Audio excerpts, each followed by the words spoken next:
Samajwadi party के राज्यसभा सांसद सुखराम सिंह यादव जी इस वक्त हमारे साथ मौजूद है।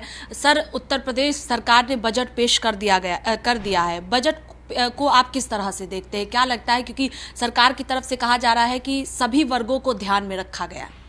देखिए, सरकार ने प्रयास तो किया है, लेकिन सबसे बड़ी बात यह है जिस प्रकार से महंगाई उत्तर प्रदेश में इस समय है, उस पर कंट्रोल करने के लिए ऐसी कोई ठोस कार्रवाई नहीं की गई। बजट में ऐसी ठोस बातें नहीं बताई गई जिससे उस महंगाई पर कंट्रोल कर सकें।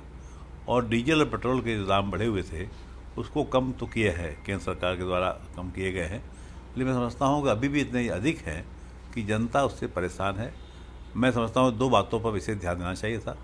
बाकी योजनाएं, उनकी योजनाएं बहुत सी हैं, उनका लाभ किसान को मिलेगा, लेकिन किसान के मन में एक विश्वास, जब तक उसका न्यूनतम समर्थन मूल्य तय करने का अधिकार उसको नहीं होगा, और यदि उसका न्यूनतम समर्थन मूल्य अधिक से नहीं होगा तो सबसे ज़्यादा दिक्कत किसान को आएगी।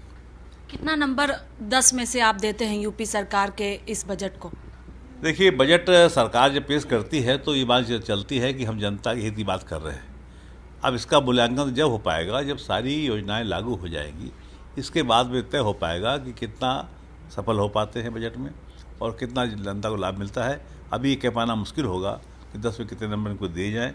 ये आगे देखा जाएगा कि किस प्रकार से आगे से जो आज घोषणाएँ की गई हैं उनको किस प्रकार से ये कार्यान्वित करते हैं, किस प्रकार से आगे प्रयास करते हैं, कितना जनता को उसका लाभ मिलता है, तभी नंबर वाला बात आएगी। अभी नंबर वाली बात कहना मुश्किल होगा। सर, इससे हटकर एक सवाल कि जयंत चौधरी को समाजवादी पार्टी राज्यसभा भेज रही है, इसे आप किस तरह से देख रहे हैं? चूंकि डिम्पल यादव का नाम चल रहा था, आपको लगता है कि चूंकि उपचुनाव के ऐलान हो गए हैं, ऐसे में डिम्पल यादव को उपचुनाव समाजवादी पार्टी लड़ा सकती है आजमगढ़ से, इसी वजह से जयंत चौधरी को अब राज्यसभा भेजने की तैयारी है? देखिए, वो तो अभी तय नहीं हो पाया, लेकिन जयंत चौधरी जी का जहाँ तक नाम है, वो समाजवादी पार्टी ने जो निर्णय लिया, ठीक निर्णय लिया है कि जयंत चौधरी के साथ में लोकसभा विधानसभा चुनाव लड़े गए थे।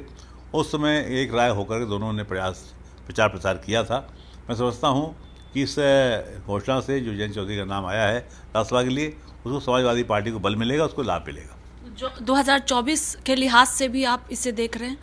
हर लिहाज से ये समाजवादी पार्टी का लाभकारी होगा। जयंत चौधरी चरण सिंह जी के नाती हैं, अजीत सिंह जी के बेटे हैं, उनका लाभ पूरा समाजवादी पार्टी को मिलेगा। बहुत शुक्रिया। देखिए, साफ तौर पर कहना है कि जयंत चौधरी को राज्यसभा भेजना यानी समाजवादी पार्टी को उत्तर प्रदेश में आने वाले दिनों में लाभ मिलेगा। कैमरा पर्सन राहुल के साथ मैं स्वाति पाठक, भारत समाचार, दिल्ली।